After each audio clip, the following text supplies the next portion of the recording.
this event very successfully. And I wish all the best for us.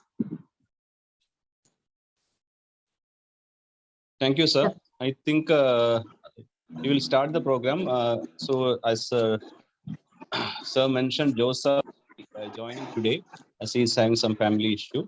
And so respected district OBs of IAP Thrissur, state convener of the PG Club, Dr. Shanavas sir, today's faculties, presenter and mentor, and all dear members. So I wish all the best to this program.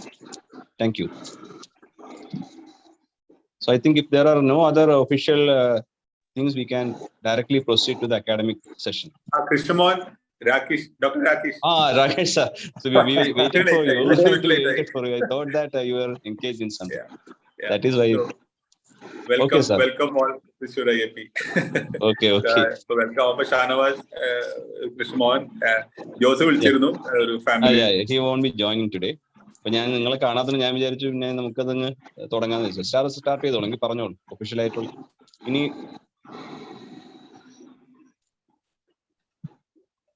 hello. Rakesh has got muted. Yeah, wishing the meeting all the success with of course Dr. Kalyan Pillai madam and team. Please, yeah, we can start the proceedings. Thank you. Thank you, Rakesh, and thank you IAP Kerala for giving us Amala Medical College this opportunity. I would like to ask the mentor of the day, Dr. Shiji, to please introduce the case and the presenter. Dr. Shiji? Yes, ma'am. Yeah, please introduce the case and the presenter. Good evening to all. Respected as IAP officials, senior members of the forum, my dear teachers, colleagues, and the most valued beneficiaries of this gathering, our dear postgraduate students. Today, we are all here to be enlightened with a beautiful case discussion by our dear professor, Dr. Kalyani Pillai, which will be facilitated by one of our dear postgraduate students, Dr. Rizwana of Amala Medical College. I'm sure we will all leave this meeting, our minds enriched with a clear picture on how to approach a child with heart disease. Best wishes to the showrunners of the day, dear Kalyani Madam and Dr. Rizwana. Thank you. Thank you, Shiji. Let's begin the case discussion. Rizwana. Full screen, please. Rizwana, Dr. Rizwana.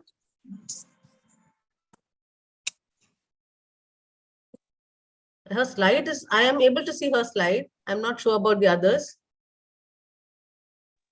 We are able to see, but it's still not full screen. Please make it full screen. I don't know whether they're having a net issue. She's there, you're online. She's there.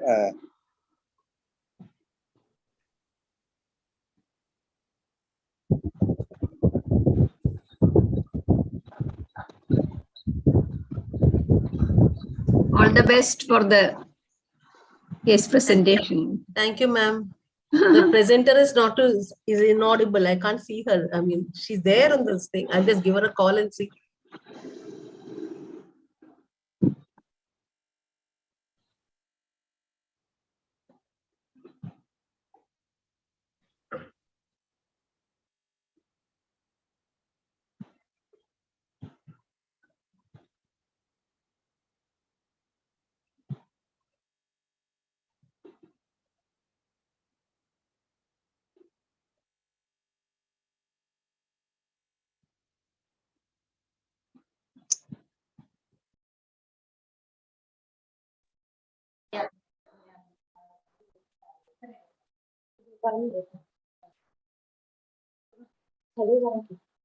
Hello.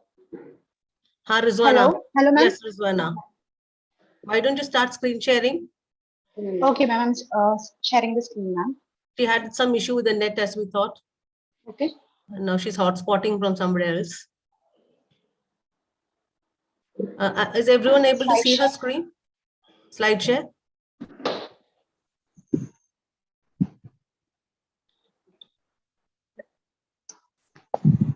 Okay, when Rizwana, are you hearing me?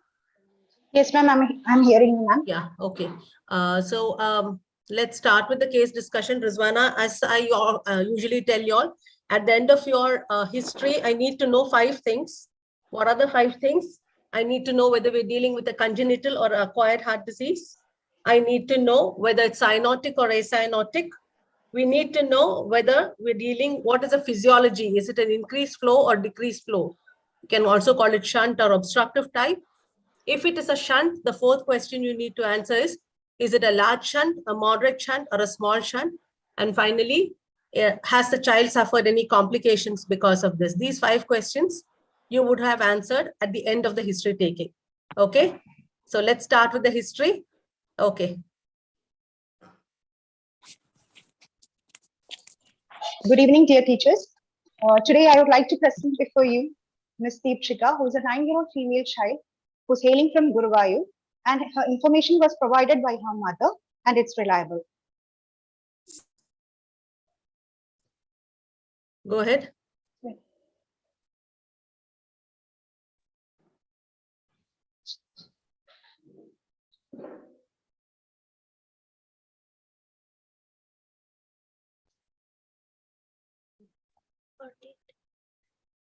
Presenting complaints. She is a known case of congenital heart disease. She has come for the routine evaluation.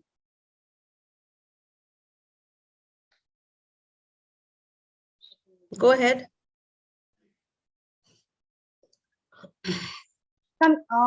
Since she has a significant history in the immediate postnatal period, I would like to start from the antenatal history.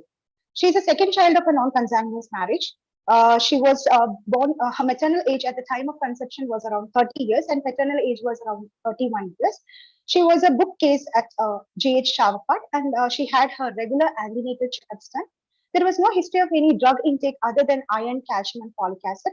There was no history of fever with rashes or any neck swellings, no exposure to any radiations. There was no history of gestational diabetes mellitus, PIH, or thyroid disease.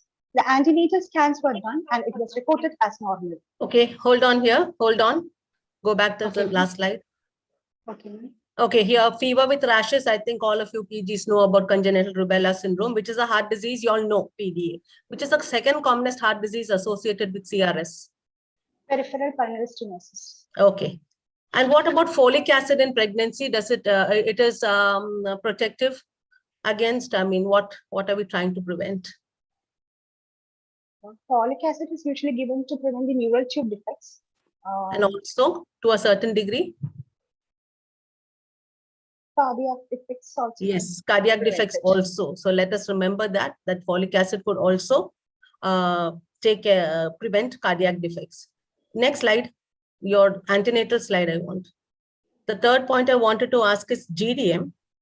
Okay, GDM or infant of diabetic mother. What is the commonest heart disease that you see?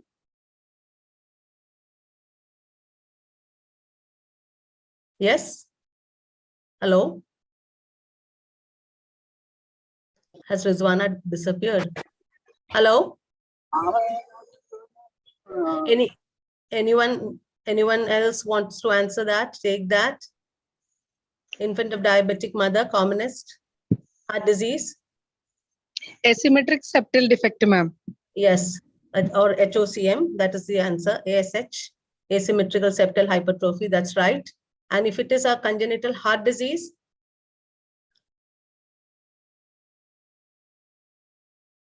actually VSD itself, but more classical would be TGA. TGA, correct. Classical would be a TGA, okay? So that was for GDM. Then she talked about antenatal scans. I think she's lost us again because her, I can't see her. Okay, so let's talk about antenatal scans. The other PGs here can answer me. When do you do the NT, the nuchal translucency? At which weeks? 10 to 12 weeks, ma'am. 10 to 12 weeks, little more specific. Arati is little more specific. 11 to 13, she says that's the right answer. And what measurement of NT is considered as significant? Above what? Above what millimeters? Anyone? About Rose Sweetie has said above Hello, ma'am. 6. Above 6 is really a big figure. About 4, less than 3.5, exactly. Less than 3.5 is considered as okay. And beyond that, you have to go ahead and do a, if your NT is more than 3.5, what would you ask them to do? Where the heart is concerned, what would we ask them to do? Echo and fetal cardio. Exactly. You will do a fetal echo. That's right. Okay. So what are the things that you will look for? Which week of gestation will you do a fetal echo? And what are the things that you look for in the fetal echo? Hello, ma'am. Yeah. Which week of gestation will you do the fetal echo? Ideally. Ma'am, at 14 to 20 weeks. Okay, 18 to 22. But then as you know, by 20 weeks, we need an answer mostly. Therefore, okay, 18 to 20 weeks, I can say that. And what are the things that you will look for in the fetal echo? What are the views? Look for any. What are the views? Yes, Four-chambered view. Hello. one is okay. One is a 4-chamber view, right? Next. Yes. 4-chamber view. First, you also look at the abdomen. Why do you look at the abdomen? To look for the situs. Okay. Then the 4-chamber view. Then what else do you look for? Both the outlets. Look at the left ventricle outlet. Look at the right ventricle outlet. Okay. And then you look at the 3 vessels.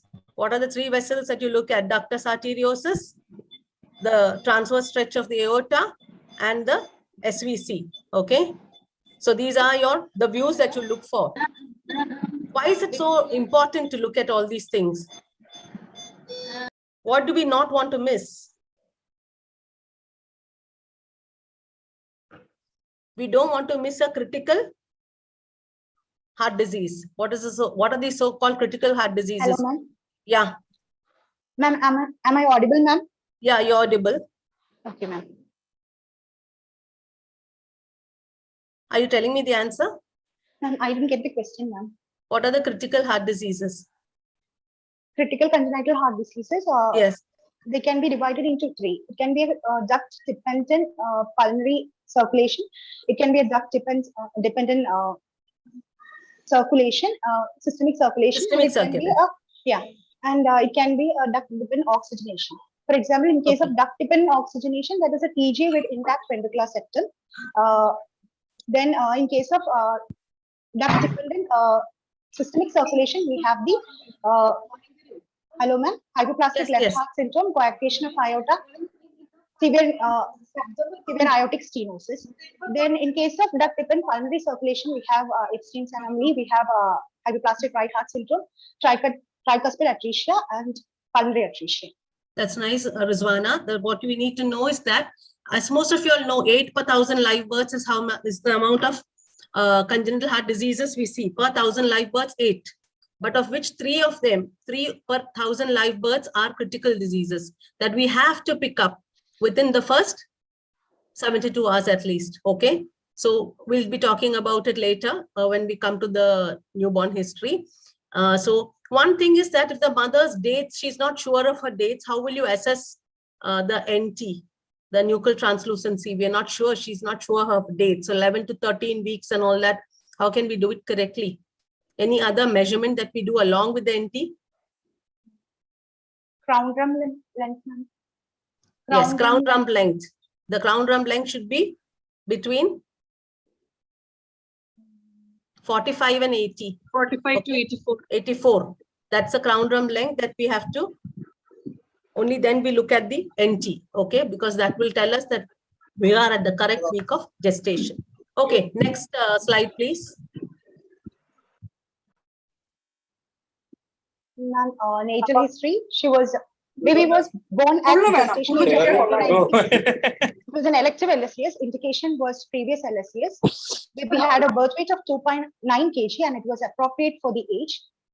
Baby cried soon after birth. There was no need of any active resuscitation at that time. Coming to the postnatal history. Baby was breastfed within 1 hour of delivery. Passed urine and meconium in 24 hours. There was no history of any respiratory distress or cyanosis. Was discharged on postnatal day 5. There was no history of any feeding difficulties noted at that time. Here's what I wanted to ask you about critical heart diseases. What is the test that we do? Hyperoxia testing. Hyperoxia test or anything else? Pulse oximetry testing. You shouldn't give too much oxygen to a child who has a critical heart disease. The PDA will shut down. So what should we do? Pulse oximetry screening should be done Yes, before discharge. somebody has given the answer on the chat box also. Pulse oximetry screening has to be done. Okay, right. Let's go to the postnatal history. Next slide, please. At postnatal day 45, during a regular follow-up visit with the pediatrician, the doctor detected an abnormal heart sound on auscultation. Echo was done at that time, and a cardiac defect was detected. A pediatric cardiology consultation was also sought. And hello. Somebody has to mute their. Yeah, you go ahead, Ruswana. A cardiac Go. defect was detected at that time, and a pediatric cardiology consultation was also sought. And doctor advised that the child require regular follow and was also started on certain oral medications. And on inquiry, mother says that it was furophid drops as well as digoxin. Okay, so she was started on anti-failure line of treatment from day 45. Okay, so that Yes, gives ma'am. us an idea about the size of the shunt anyway. Okay, so she was started on furophid and digoxin. Now that was 9 years back. Nowadays, what is the first drug which is started? What is the second drug, and what is the third drug for CCF? What is the first drug given? Is Ruzwana gone off again? Hello, anyone can answer? Hello, Ruzwana, which is the drug which is now given for CCF? Drugs, ma'am, The list- diuretics, diuretics followed by? digoxin. We can also give ACE. Yes, it's diuretics followed by ACE inhibitors, inhibitors. then digoxin, because digoxin is of query value nowadays, but still it is age old, it's used therefore, but it's become number 3 now. Okay. Yeah, go ahead with Okay. your history. From 2 months onwards, mother noticed that the baby was not growing well. At 3 months of age, baby had an episode of lower respiratory tract infection, for which the baby was hospitalized and was started on IV antibiotics. And from 3 months to 2.5 years of age, child had frequent LRT, requiring hospital admissions and ICU stay. Thereafter, the child improved symptomatically, and cardiac medication was stopped at 2.5 years of age. After that, child used to get recurrent wheeze and was started on MDIs. There was a child was on a regular cardiac follow-up till 5 years of age, then lost a follow-up during the COVID pandemic. Okay, we'll discuss the symptoms. We will discuss. Let's finish your history. Go to the next slide.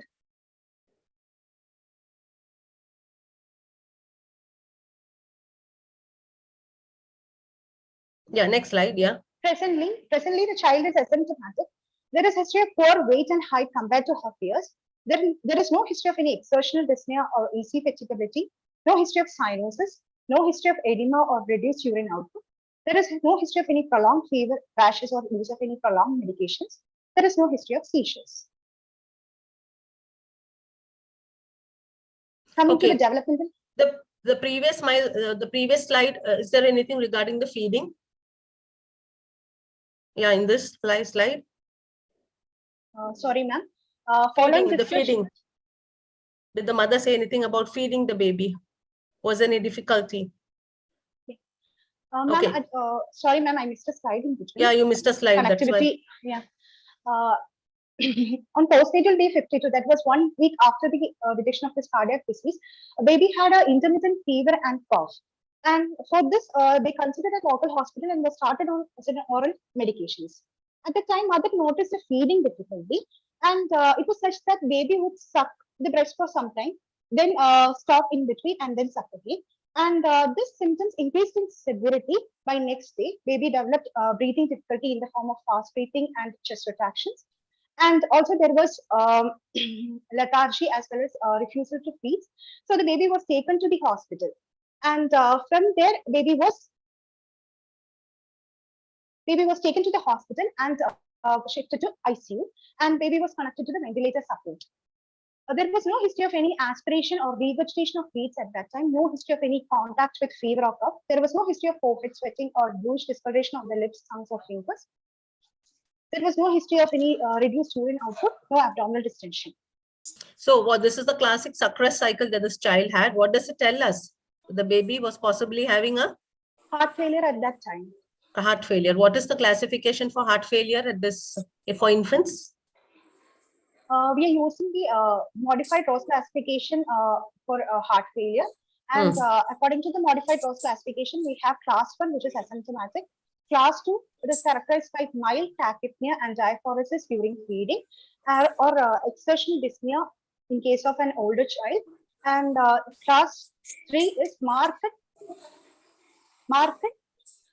tachypnea as well as diaphoresis during feeding, and marked dyspnea on exertion in case of older children. And in case class 4, it is resting tachypnea associated with grunting, retractions, etc. What causes the diaphoresis during feeding? Diaphoresis, actually this feeding is a type of exercise for the child. So in case of failing, or we know that there is a compensatory sympathetic stimulation, and we know that forehead, it is supplied with the cholinergic sympathetic fibers. So there is increased sweating during the Yes. Correct. Increased forehead sweating at that time. Yeah, sympathetic stimulation. A couple of other people have also given the answer. Okay. So we have got at day 52 possibly CCF along with a respiratory infection which required ventilator support, and she was asked SOS surgery. Okay, right. Okay, next slide. The slide you had shown us already. Okay. Okay, sorry, ma'am. Because of the connection, I missed it. Yeah. Okay, go ahead. Coming to the developmental history. Yeah, it's normal. Let's go to the next slide. Nutritional history. She has a calorie gap of around 500 kilocalories and 10 grams of proteins. She's receiving about 1,200 calories. Yeah. Okay. She's fully immunized up to age. There is no adverse events following immunization. She has taken all the respiratory vaccines. Would you like to advise her any vaccination right now? Yearly influenza vaccine. Yeah, influenza vaccine. Yes. Okay, go ahead. What about the pneumococcal vaccine taken? Would you advise her to take the 13 or the 10 valent? 13 valent. Why? What is 13 valent? Which are the serotypes which are there in the 13 valent? Which We are not have there the, in the 10 valent? The 3, 6, and 19A. Yeah. So what is so special about 3 and 19A? 3, it will prevent the invasive pneumococcal disease and the multi-drug resistant type of pneumonia, which is also prevented by the 6. And 19A is 19B is there in the pneumococcal, that is the PCV10. It is said to give some cross-reactive immunity against 19A. It is 19A is, I think, the multi-drug resistant. Multi-drug resistant, yeah. Okay. Going ahead, next, after immunization.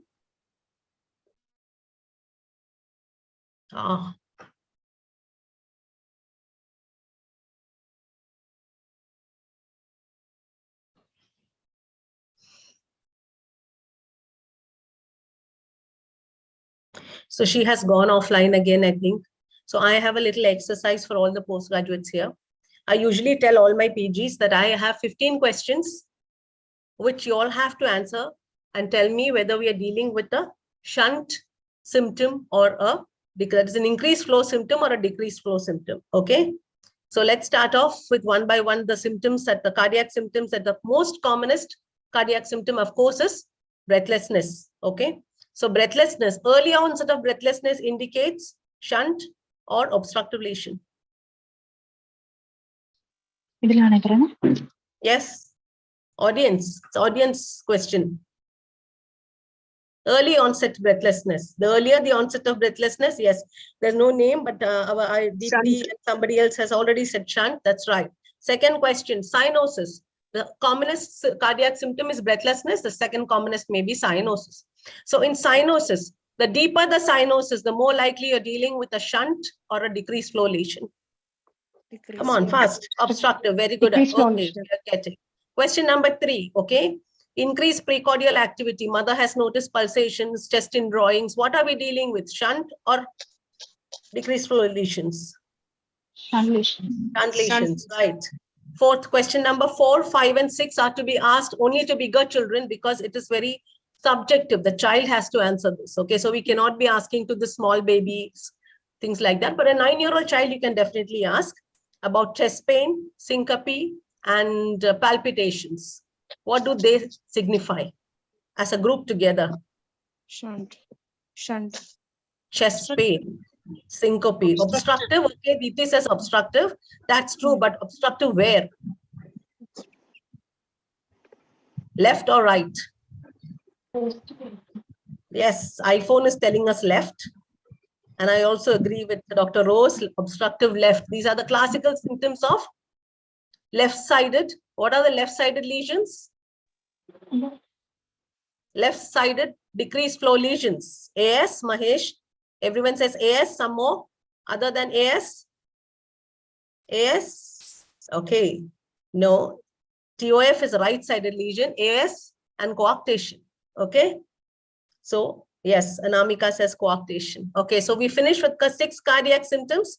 Now we come to the cardiac complications. Congestive cardiac failure symptoms, early onset tells us we are dealing with a shunt or a decreased flow lesion. Shunt. Everyone knows the answer, right? Next, we come to recurrent respiratory infections. Why do we get recurrent respiratory infections? And in which group do we get it more? Everyone knows it's shunt. Yes, everyone is telling me shunt, shunt. But one of you all switch on your mic and tell me why we get it. Yes. Hello, ma'am. Yes. Why do we get? Rizwana is back? No. Ma'am, now? Rizwana, have you come back? Yes, ma'am. Okay, tell me, why do we have recurrent respiratory infections and shunt lesions? Ma'am, shunt lesion, for example, VST or PD, it is associated with increased blood flow from the left ventricle to the pulmonary, directly into the pulmonary artery. Yeah, so if you read all the answers, you will get the full explanation. There are people telling us there is pulmonary congestion, because of which there is microalveolar collapses, which leads to stasis, and that can get infected. There is decreased mucociliary clearance. All this. And also there is plus there can be immunodeficiencies. The child can be syndromic. Many reasons why the child can have recurrent respiratory infections, okay, in a shunt lesion. But what about in an obstructive, right-sided obstructive lesion, where we can still, once in a while, I mean, this may not be as common as in a shunt, we can still get respiratory infections. Why?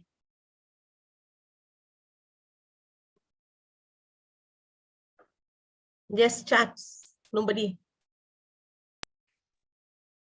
What happens in a tetralogy of Fallot? They may get infections. Why? Ventilation. It's a ventilation perfusion mismatch. Okay. Also the absence of the lung filter. Okay. So that's another reason why they can get all sorts of infections. Right. So we come to, after recurrent respiratory infections, we come to failure to thrive. So failure to grow well is more classical of a shunt or an obstructive lesion. Failure to grow well. We are doing the symptom analysis in CHD. Yes. Failure to grow well, Mahesh says obstructive, Shamim says obstructive. I don't disagree with them, because as hypoxia, the child will not grow well. But who doesn't grow well at all? I mean, more likely to have. Nafia says shunt. Why, Nafia? Why do the shunt lesions do not grow well at all? Recurrent respiratory tract infection causes. Is one, right? Next. Any other reason? Okay, it starts with decrease in the intake itself. because of the sucrose cycle and things like that, they're not able to feed well. So decreased caloric intake, but increased caloric expenditure because of the increased work of breathing. Okay, that's reason number 2. Reason number 3 is your recurrent respiratory infections. Reason number 4 is congestive cardiac failure. Reason number 5 can be anyone. They can also have immunodeficiency. They may be low birth weight when they're born. Then they have got drugs, all of which make them lose weight, like diuretics, digoxin, all of them will make them lose weight. Okay.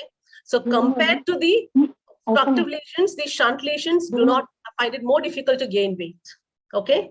So failure to thrive was one of those cardiac symptoms that we analyze now. Next, we come to infective endocarditis can come in both groups.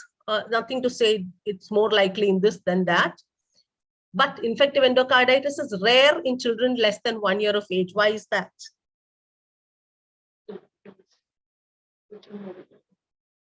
Anisha, why is infective endocarditis less in children less than 1 year of age? Nazia has already given the answer, dentition in one word, she's right, okay? Because the focus is usually the teeth, and less than 1 year, they've got very few teeth and very few caries and things like that. So that's right. Okay, IE is done. Next symptom that we come to is cyanotic spells and the strokes and brain abscess. All three of which are most commonly seen in what type of lesions? Shunt lesions or decreased flow lesions? Yes, decreased flow lesions. Says, that's right. You will see it in decreased flow lesions. You will see cyanotic spells. You will see strokes because of thromboembolic phenomenon because of the polycythemia, and you're likely to see brain abscess. Okay, so that's how at the end of these 13 questions I have asked you, you all have more or less understood whether it belongs to the shunt category, increased flow, or the decreased flow category. Okay, now I come to the treatment part. The treatment also gives us a lot of clues. Okay, mother says patient is on digoxin and Lasix, like our mother did. It becomes quite obvious this child had a CCF and maybe having a shunt lesion. Okay, mother says child is on Inderal or iron syrup. Then we know that this child possibly has a Cyanotic spell. Yeah, cyanotic spell. Okay, and finally, mother says patient is taking some. Big child is taking some penicillin tablets. We know it's probably having rheumatic prophylaxis that's going on for the child. Okay. Aspirin, child is on aspirin. Which disease? Following which cardiac acquired heart disease do we put the baby on aspirin? Rheumatic. Huh? Hello, ma'am. Kawasaki. Yes, Lakshmi Priya said Kawasaki. KD Shamim is telling us. Okay. So that the treatment history is also very important because that gives us a clue to the final diagnosis. So now we have finished with the history, analysis of the symptoms, and Rizwana will tell us her provisional diagnosis, answering my 5 questions which I asked at the beginning of the class. Okay, Rizwana? I think I should make somebody, how do I make somebody else also the host? Because her phone is having some issues, I think.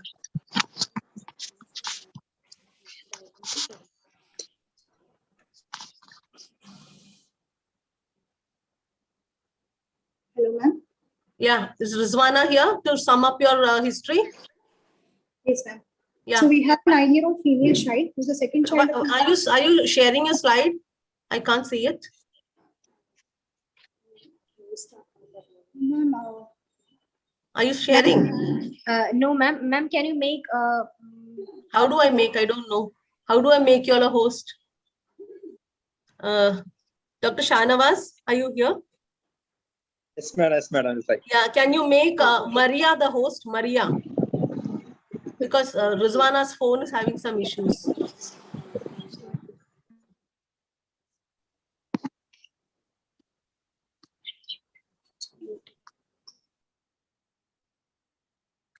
Maria has been made a host now. Maria is already a co-host, madam.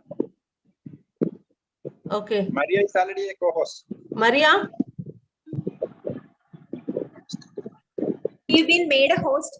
We are sharing the PowerPoint right now, ma'am. Okay.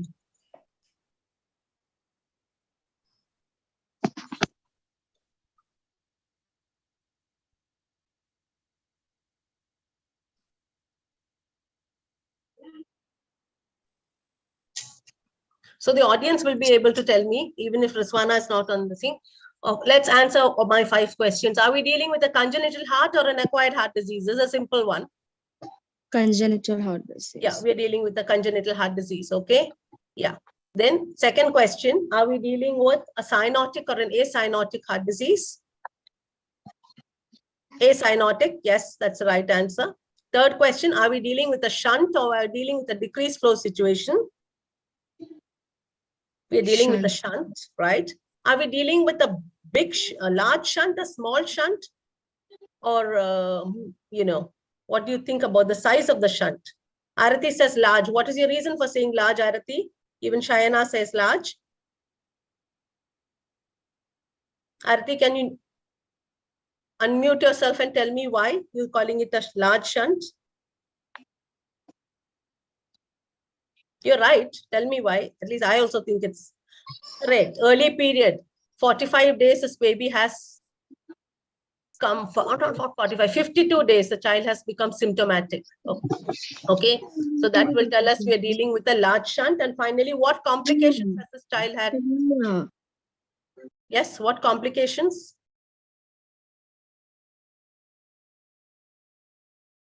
Is Arati still there? Can tell me what complications this child has had?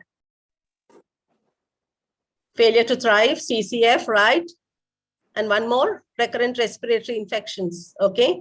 So we have had 3, she has had 3 main complications that she has suffered is CCF, recurrent respiratory infections, and failure to thrive. Okay. So that is, this is her summary. Okay. Symptomatically, Rizwana tells us she's better from 2 years of age. That was also a significant part of the history. Okay. So what could the reasons be that your patient improved from the age of 2 years, Rizwana? Ma'am, probably the defect would have been closing by. Then another thing we have to think of is the pulmonary artery hypertension. Okay. Then another thing is the acquired right ventricular outflow tract obstruction. That is a Okay, gastric. so yeah. So Rizwana said 3 things which are quite right. First, she said it could be a spontaneously closing. It started closing, however large they do close. Secondly, she said that it could be onset of pulmonary artery hypertension. And third, she said it could be an acquired right ventricular outflow tract obstruction, the Gazel's phenomenon. Okay. So of these 3, I mean, doctors have been seeing her. Obviously, they haven't operated on her. So which do you think is happening in her?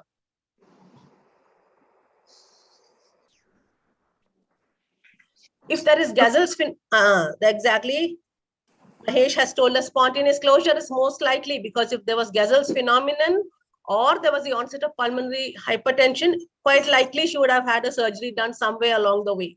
Okay. So that has not happened. So it's a spontaneous closure. So can Mahesh tell us what is the percentage of VSTs that close spontaneously and which type of VSTs close spontaneously?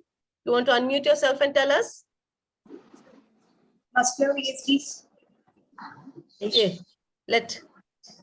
I got the answer from Rizwana and Arati and Erdako. They're saying muscular VSTs close. Percentage, please.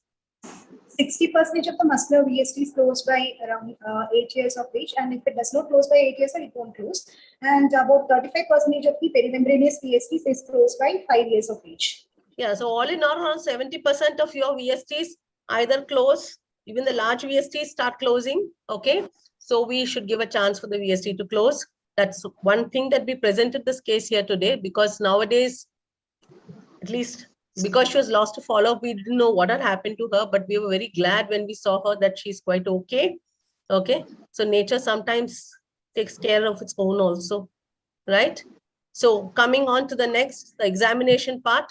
So at the end of history, we have decided we are dealing with a large shunt, which is possibly shutting down now, isn't it? Right? That's what the summary of tells us. She did have cardiac failure. She did have recurrent respiratory infections and failure to gain weight. but recurrent respiratory infections has come down. She's off anti-failure line of treatment now and symptomatically better. So let us now go on to the next slide, please. General examination. Child is active alert. The pulse rate was around 88 per minute, which was regular in rhythm, normal in volume and character. There was no radiofemoral or radial delay. All the peripheral pulses were felt equally.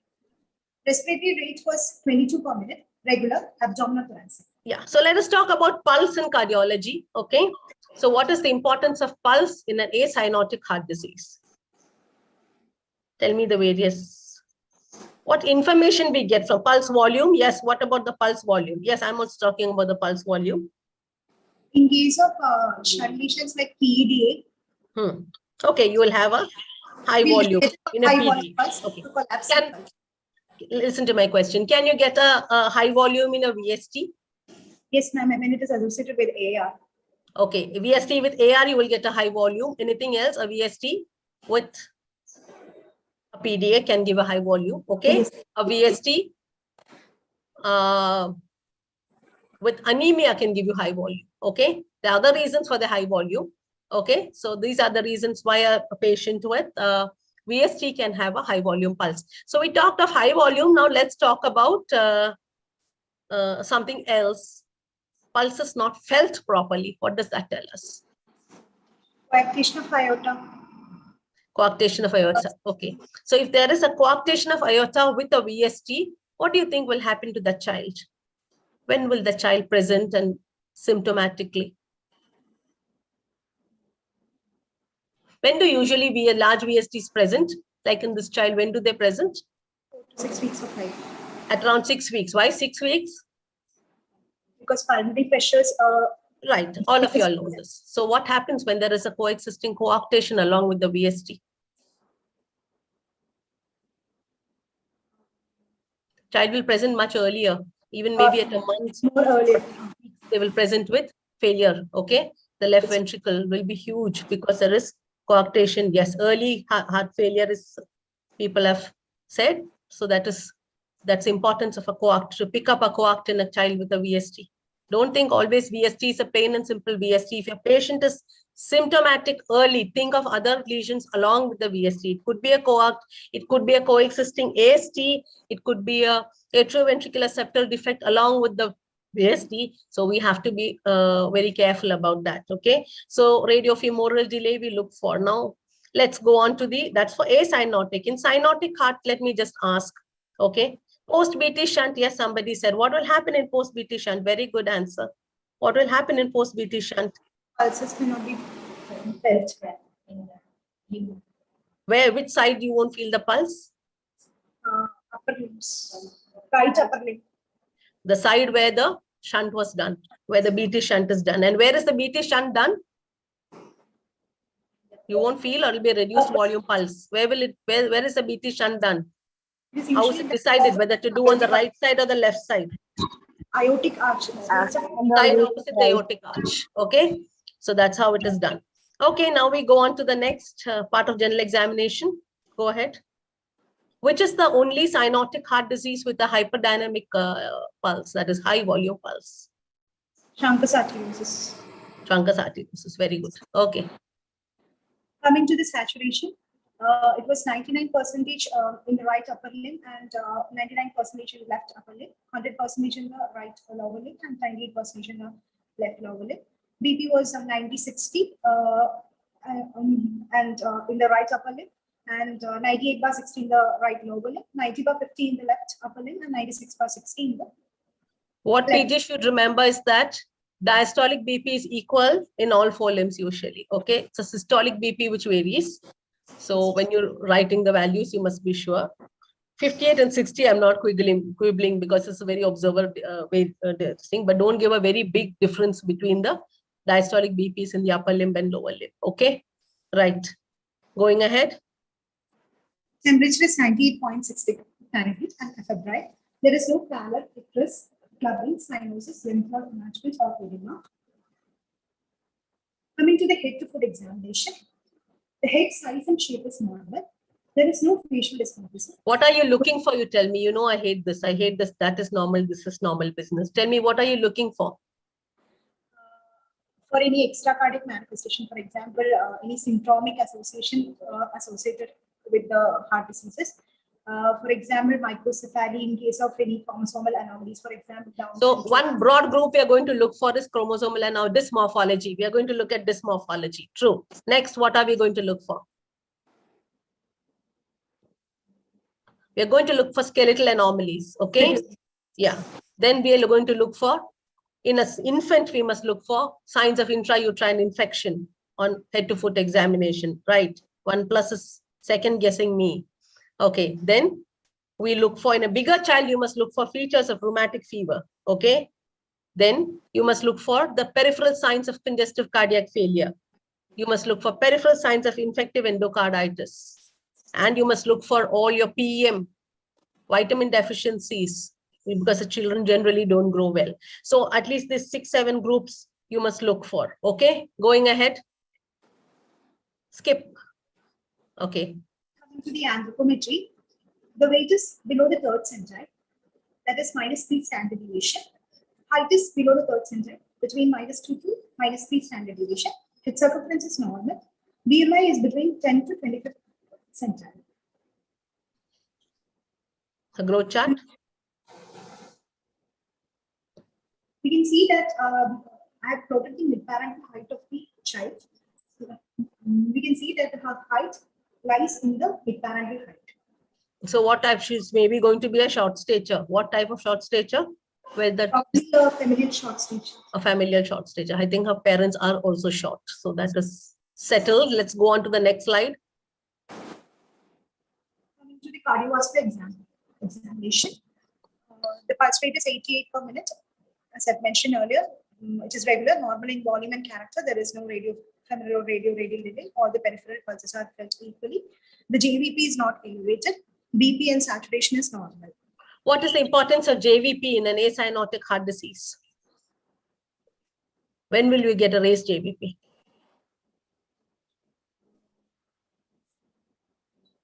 Heart failure, okay. 1+ nod, correct. Heart failure. Anything else? Isomerization, that is pulmonary artery hypertension or pulmonary hypertension, yes. RHF, I suppose, is right heart failure. Yes, Mahesh.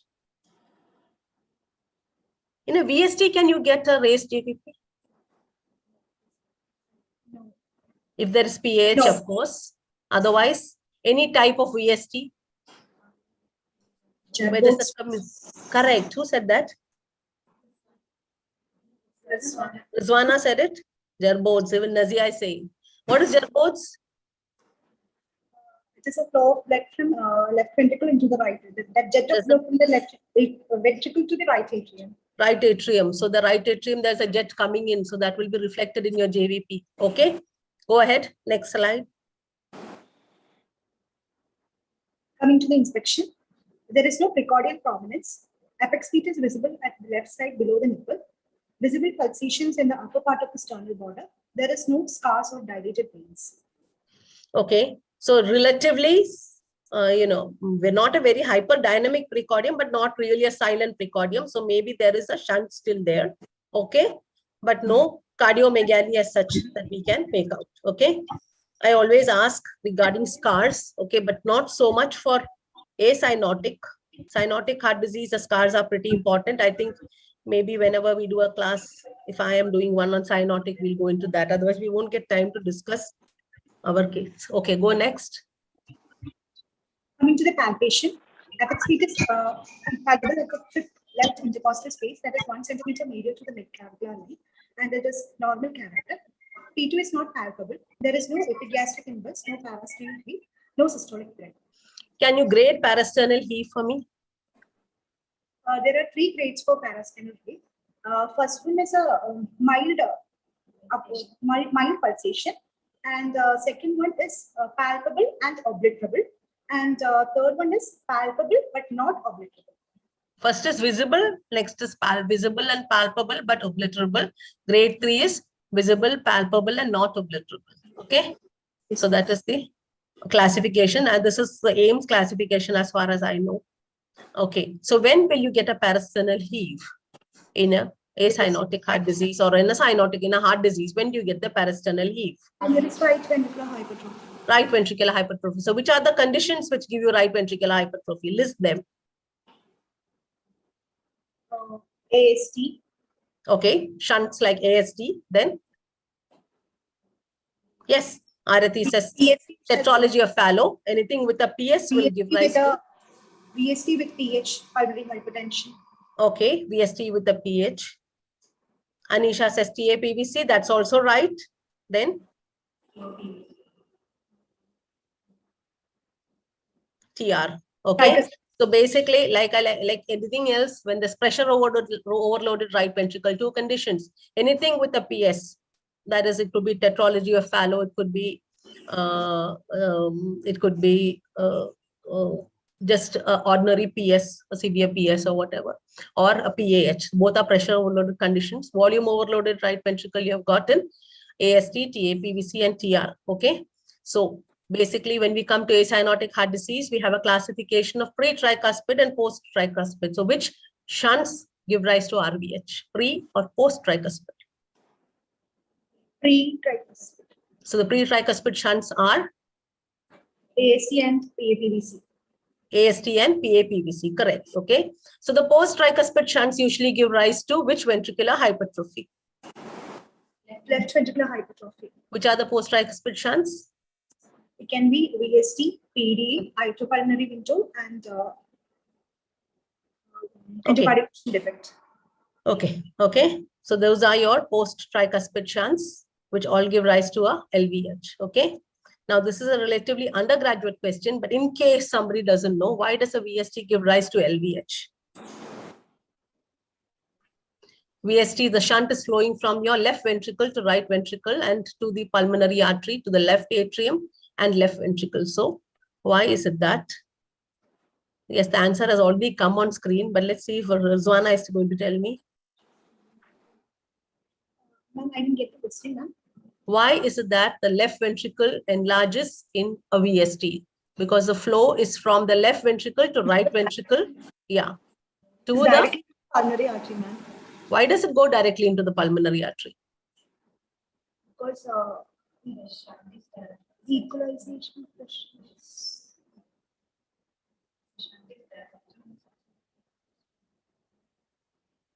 The answer was already here. That's because this happened, both ventricles contract at the same time. Okay, so it is in systole. So when it's in systole, the flow is from the left ventricle. There's no stay in the right ventricle. It goes directly into the pulmonary artery. Okay, so the ventricle which receives this excess blood is the left ventricle because it comes via the pulmonary circulation into the left atrium and finally to the left ventricle, like Mahesh has said here, increased flow finally to the left ventricle. Okay, that's the reason why there's LVH. Okay, now let's go on to the next slide. Yes. Coming to the auscultation, S1 is normal. It is best heard in the mitral area. S2 is normal with a split, best heard in the pulmonary area. There is no S3. A loud grade 3/6 hollow systolic murmur is best heard in the left lower sternal border. Okay. So which are the murmurs which are best heard in the lower sternal border? Ma'am, VST, tricuspid regurgitation, TAPVC. What? TAPVC? Sorry, ma'am, not TAPVC. VST, TR, yes, everyone told me. Anything else? Ma'am, Still's murmur. Still's murmur. Yes, what is the Still's murmur? It is an innocent murmur. It's a flow murmur across the which valve?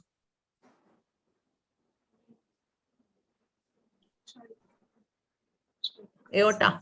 And this third space is your second aortic space where you're hearing it well. Okay. So this is the Still's murmur is also a differential. What is the classic, the small VST murmur called as? Pansystolic murmur. Small VST murmur. It's a harsh murmur. Yeah, harsh. It's named after a scientist.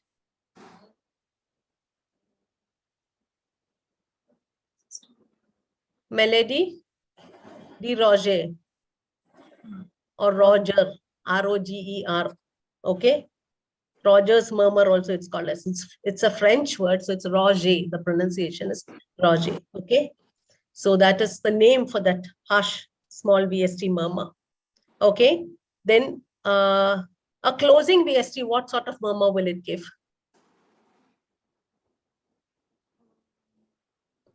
Systolic, Yeah, systolic, obviously, but early systolic. No, not pansystolic, not ejection. Early You never systolic. say ejection systolic murmur for a VST. It's an early systolic. If ESM is early systolic murmur, I'll agree. It's a decrescendo early systolic murmur. Okay, it would not last the whole of systole. That is when the VST is closing down, the type of murmur that you hear. Okay. Can you tell me what are the points in auscultation which will tell us we're dealing with a large shunt?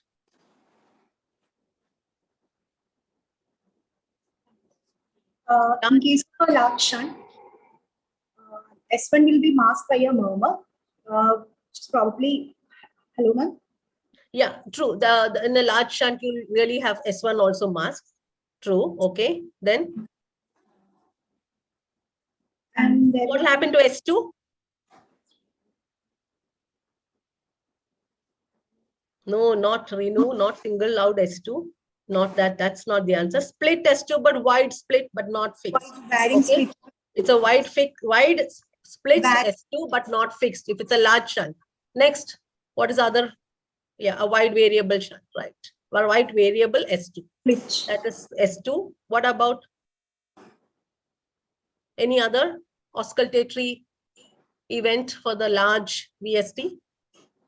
usually we get an early systolic murmur for that, and Not an early systolic murmur. Somebody said here mid diastolic murmur. I don't agree with the mid. It's a delayed diastolic murmur. It's a flow murmur. A delayed diastolic murmur is another point in favor of a large VST plus an S3. Okay, you will hear an S3 because of that extra blood for the first rapid filling. Okay, so what are the things in auscultation which will let you know you're dealing with a large VST? I will go through it once more. Your S1 may be muffled. Your S2 is going to be widely split but variable. You may hear an S3. You will hear the pansystolic murmur, and you may hear a delayed diastolic flow murmur. Okay, so all these are the factors which will tell you that you're dealing with a large VST. Okay, if you're not dealing with a large VST at present, how it was at when she was 9 years back, we don't know, but right now it doesn't look like that. Next slide, please. Other systems were all normal. Next slide, please. Yeah, so we come to the summary. so we have a 9-year-old female who's a second child of a non-consanguineous marriage, born as term age, fully immunized with history of congenital heart disease, which was detected on postnatal day 45 of life. She was on regular medication since then, and there is history of recurrent respiratory tract infection and failure to gain weight from 2 months of age. She was off cardiac medications from 2.5 years of age, symptomatically better from 2 years of age, and there is no history of cyanosis. On examination, vitals are stable with normal volume pulse. We can hear Go to your diagnosis, please. Diagnosis. We discussed all this, which is why. Yeah. This is an acyanotic congenital heart disease, a left to right shunt, small VSD in sinus rhythm. There is no PH, no congestive cardiac failure. There is failure to thrive, feminine short stature, and child is fully immunized for age. I'll agree with your small VSD or whatever, but if there was something else, I would have been happier. What else will I usually get in a small VSD? There's a big turbulent flow. What should I get? Infective enterprise. Huh? We should get a thrill also. Okay. Right. Because it's a restrictive VSD. So I would have expected a thrill, which is not there. Okay. Yes. 1+ nod has told me thrill, right? 1+. Okay. Go on. So this is our diagnosis. We have answered all the questions, and we have also decided that it is not anyway a large VST, or symptomatically child has been asymptomatic for the last, I don't know how many, from 2.5, 3 years, she's been asymptomatic for the last 5 years. So it's unlikely to be even a moderate VST. So it must be a small VST. Okay. Okay, somebody is asking me what happens to the S2 when there's pH. Obviously, you will get a loud S2 at that time. Okay, you'll get a loud S2 at that time. True. Okay. Yeah. Let's go on to the next slide, please. Yeah. So now, how do we investigate this child? Okay. We are also seeing her after 3 or 4 years, so we decided to reinvestigate her. This is her X-ray. Yes, Rizwana, tell us about her X-ray. This is a chest X-ray PAV of the child with adequate exposure and normal orientation. And this is an inspiratory film. And we can see that the cardiac borders are normal and lung fields, it is hyperinflated lung fields with prominent bronchovascular markings. There is no evidence of any cardiomegaly. The CT ratio is 48%. So no cardiomegaly, and even plethora, is it really plethoric? I can see a lot of dark colors still here, but maybe it is. Okay, so what is the importance of X-ray test? Two main things: to look for cardiomegaly, to look for lung plethora or oligemia. In a VST, we will see usually plethora. If it's a small VST, you may not see anything, maybe a normal X-ray, okay? In a moderate VST and a large VST, you may see lung plethora. And once pH sets in, what will happen to this plethora? Anyone? Oligemia. Huh? What will happen to the plethora? Yes, somebody, 1+ nod is second guessing me everywhere. He says pruning. Yes, 1+, let's hear you. What is pruning? What is pruning? The bronchomuscular markings can be from the outer 1/3. It will start getting darker. Okay, so that it will start getting darker. That is peripheral pruning. Okay, so next, reduced. Yes, reduced PA markings at the outside, the lateral 1/3. Okay, right. Go ahead. Next one. Next, ECG. Let's see the ECG. This is the ECG of the child. It is sinus rhythm with a heart rate of 97 beats per minute. And we can see that there is no axis deviation. Both one is in the positive side and the AVF also positive. If there is no axis deviation, and it is around 60 degrees. Then there is also no features of any volume overload like left ventricular hypertrophy. Hello, ma'am. Yes. So essentially, yeah, there are some good S waves in V2 and V3. Okay, and V5 and V6, the S waves are definite. The R waves are definitely more than the S waves. But you tell me that there is no voltage criteria for AV. Yes. Right. Okay. So not much right now. What else can we? What information can we get from an ECG about the size of the VST? Small VST, ECG may be normal. Okay. Moderate and large VST, initially they will have a left ventricular hypertrophy, some amount of left axis deviation. Then when pulmonary artery hypertension sets in, what happens?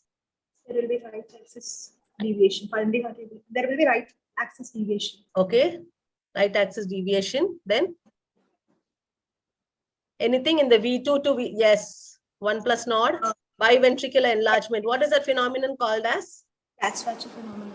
Katzwatcher phenomenon. Okay, you get biventricular enlargement, you get the V2 to V6, you get good waves both in R and S. So much so the combination of both will be around 50 millimeters. Okay, more than 50 millimeters.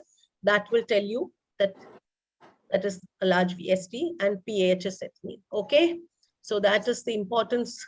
If there is severe left axis deviation, that it goes into the superior quadrant, what will we suspect? Very good. AVSD. Okay, atrioventricular septal defect. Okay. Let's go on to the next part of.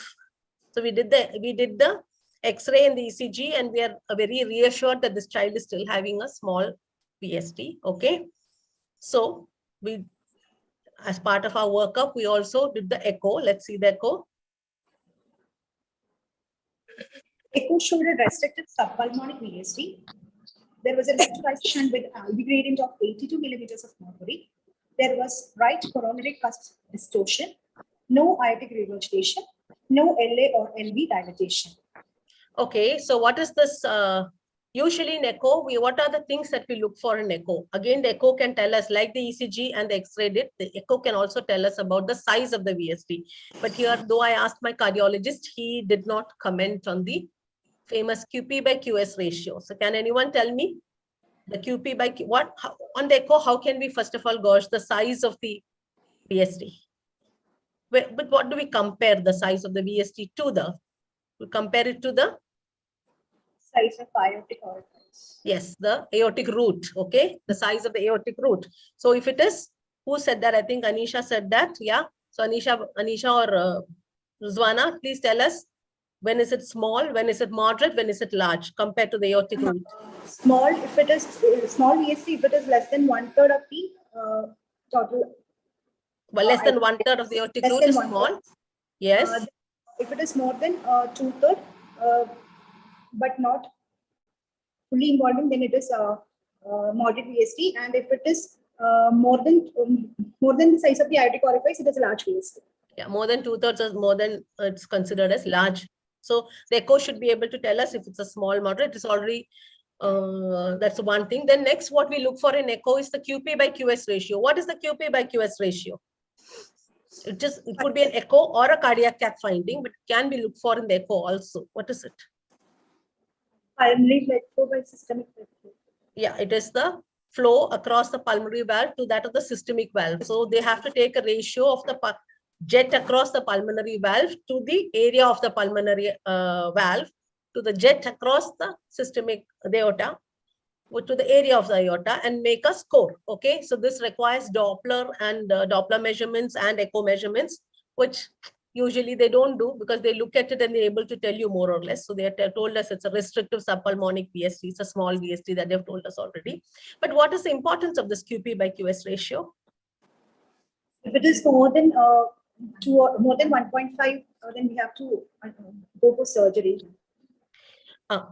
More than 1.5 tells us it's a hemodynamically significant.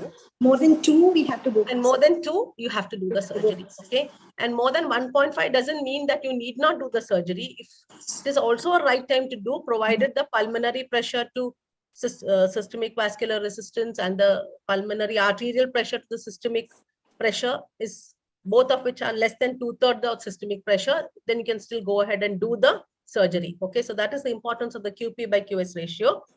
Then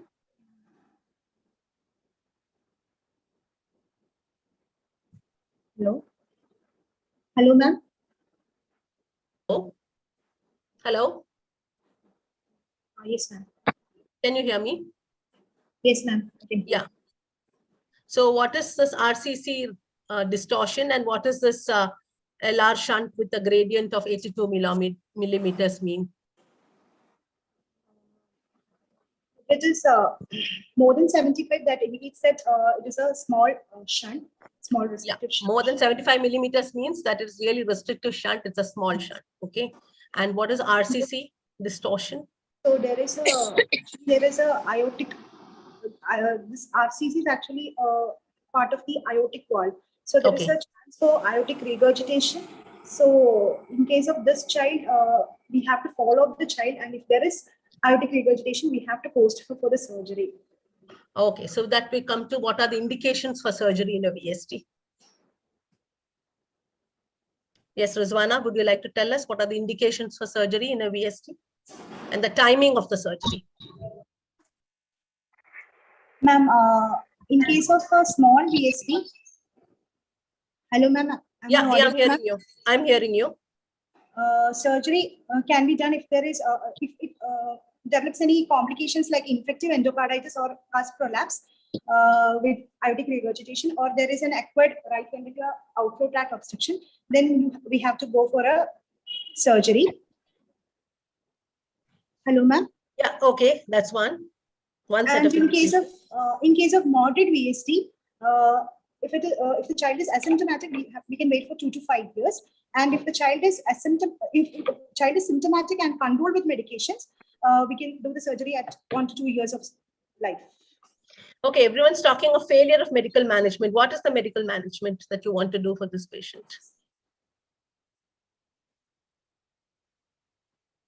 What medical management are we going to do? Those people who have written about medical management. What's a medical management for a VST? Come on. That is a large VST. In a small VST, what do we want to do? Diuretics and That's all. For this child, will I start diuretics? For this child? Yeah, I won't start diuretics for this. Anemia. There is anemia. What?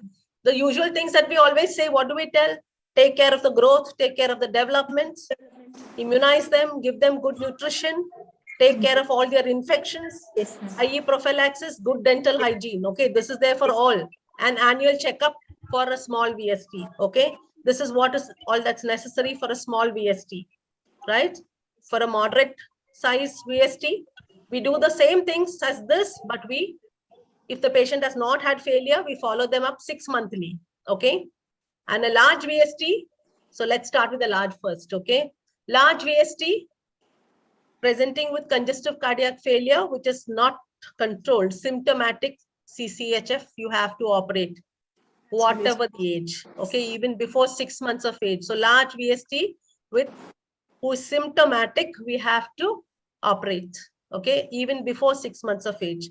Large VST, controlled congestive heart failure. Some people have written that. Okay, we can wait for 6 to 12 months maybe, but still usually by 9 months of age, large VSTs should be operated on unless they show signs of, see, Deepshika is a case to tell us that maybe we should wait also. Okay, but we should wait with under strict supervision. Okay, so that's large VSTs. Moderate VSTs with PAH developing or recurrent, again symptomatic, we have to operate by 1 year of age. Moderate VSTs, not very symptomatic, you can wait to preschool.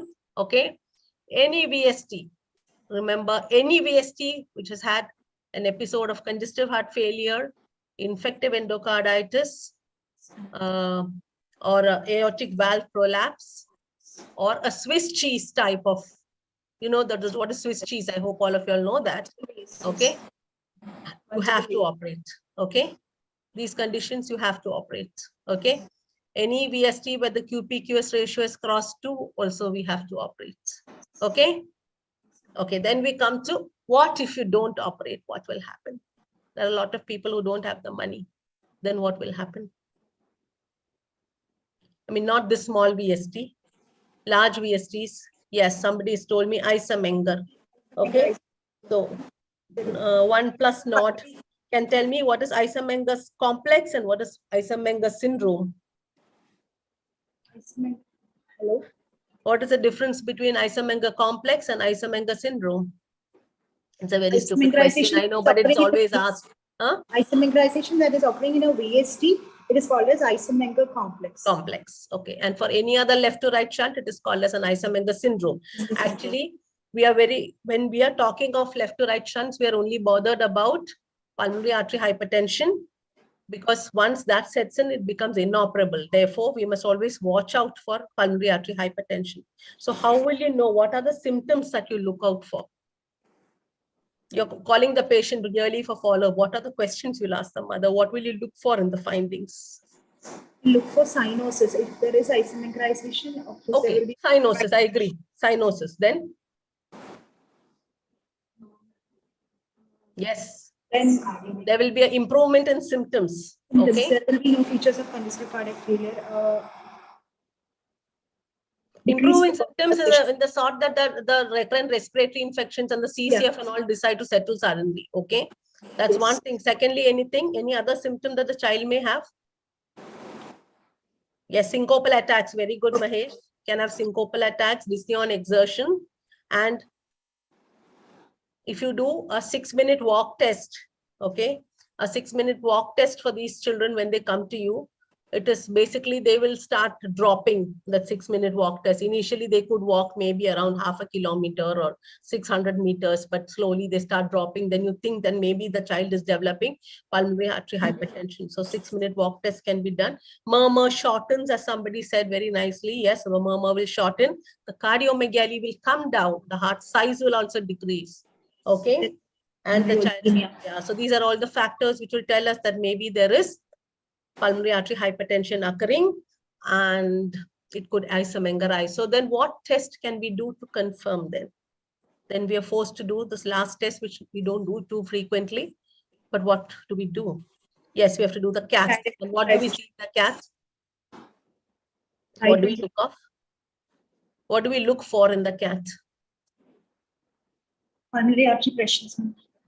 Pulmonary vascular resistance index, it is called as, okay, PVRI, pulmonary vascular resistance index. So what is this index? Any figures anyone knows?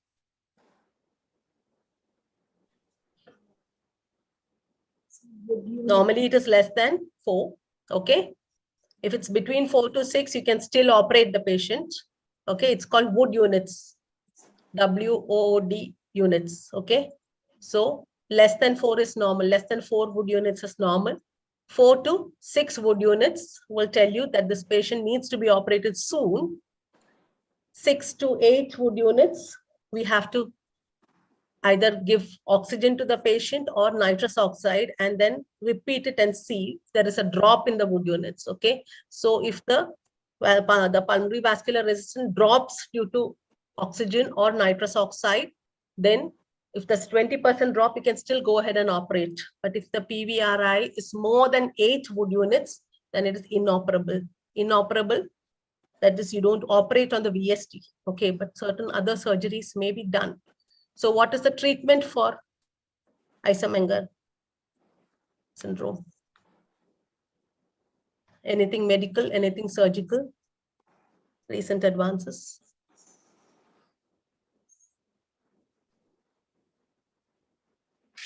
Now, what are the drugs you give for pulmonary hypertension in newborns? Tell me their names. Huh? Yeah, sildenafil itself we can give here. Yes. Then prostacyclins, Brostan, there are drugs like that which are used.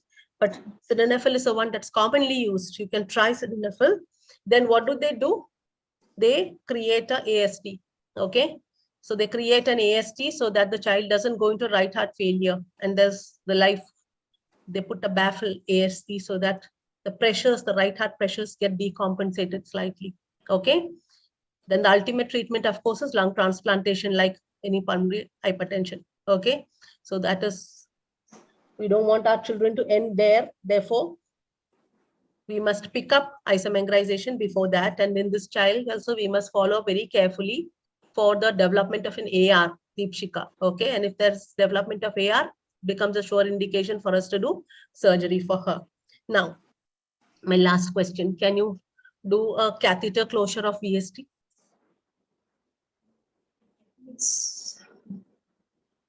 Yes, but in case of, we can do a catheter closure, but there's certain indications for catheter closure. Yeah, what are the indications?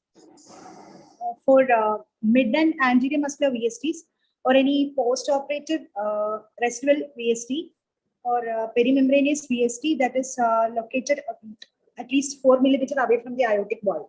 Yeah, we need a good area for them to sit. Okay. So muscular VSTs are the ones that are ideally chosen. Okay. And amplatzer and yeah, the rim should be adequate. That is the main thing. Okay. So then you can, muscular VSTs very often nowadays, they can do a catheter closure.